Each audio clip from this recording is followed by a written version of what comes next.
This is my face on day number 1 and here is my face on day 365. In this video I will take you on the journey of me mewing for 365 days and I will give you the secret advice on how to achieve this difference, and I can tell you it is not only mewing. I remember this day very well. I had no clue how mewing works, more specifically where to put my tongue. I began by looking into the mirror and repeating the letter N to find the ideal position for the tip of my tongue. I just tried to hold my tongue up as long as possible, but it was so freaking hard. I could only hold my tongue up for 1 or 2 minutes and that was it. I just reminded myself a couple of times during the days just to hold my tongue up as long as possible, but it felt uncomfortable, it felt unnatural, and I was definitely not used to it yet. I was slowly getting used to it. Next to the tongue placement, a key part I tried to remind myself was to breathe through my nose at all times. So even when exercising, I just tried to breathe through my nose and not breathe through my mouth. Furthermore, trying to breathe as deep as possible. That means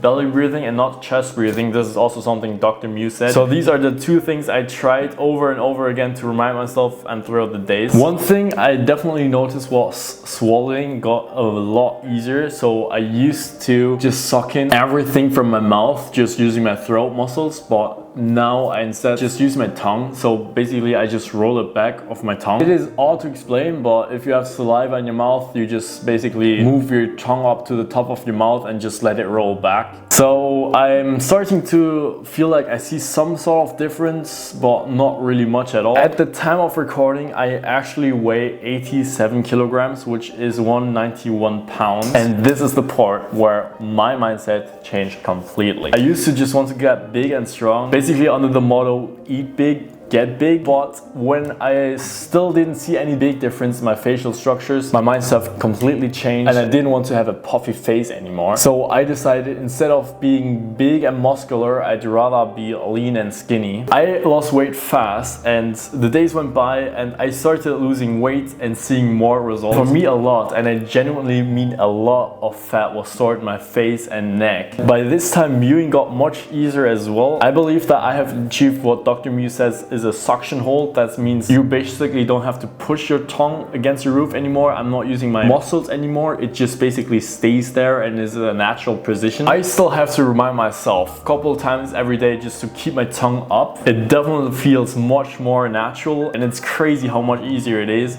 just to hold my tongue up. I can hold it up for as long as I want now. Our body stores a lot of water in our cells, which also makes us puffy. So that means in the cells there's water retention, and the more water you drink, basically, the less water retention you will have and the more lean you will look. So I was aiming to drink at least 4 liters every day, which is about 1 gallon, I believe. This definitely made my face also less puffy and also much more cleaner, so my skin got much better. So after 365 days, here is my result. There is a huge difference and improvement. I believe that at least 80% of this battle, of this difference, is simply by losing facial fat. If you are puffy right now, lose that weight, drink a lot of water. After that, you can focus on getting a better posture and mewing and putting your tongue up your roof. But if you're fat and not drinking enough water, then there's no real sense in just putting your tongue up your roof and thinking you would change. If you want to see how you can lose your facial fat fast, subscribe, and in an upcoming video, I will show you. Bye bye.